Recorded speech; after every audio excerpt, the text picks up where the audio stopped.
აი მეგობრებო, როგორც ხედავთ, ჭიქაში მოვათავსეთ ყველა ქინძის თავი, როგორც გითხარით წინა ვიდეოში, შეგვიძლია აი ახლოდან აჩვენოთ, რომ აი ფსკერზე არის ყველა ქინძის თავი, ჭიქიდან წყალი საერთოდ არ გადმოვრვილა, ანუ თითქოს ადგილი არ იყო ჭიქაში, მაგრამ მაინც ყველა ქინძის თავი მოთავსდა, მაგრამ სამაგიეროდ ვაკვირდებით ასეთ შედეგს, რომ ჭიქის ზედაპირზე აი წყალი არის თითქოს ამობურცული, ხო?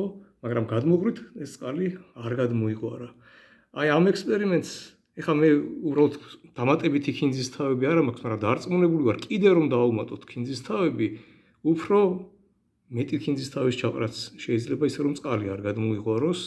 აი ამ ექსპერიმენტს შეგვიძლია უწოდოთ უძირო ჭიქის ეფექტი, ანუ უბსკერო ჭიქის ეფექტი, იმიტომ რომ დიდი რაოდენობით ქინძის თავებს იწევს ეს ჭიქა. როგორ ფიქრობთ, აი რა მოვლენასთან გვაქვს საქმე და რატო ხდება ეს? ეს არის საინტერესო ცდა.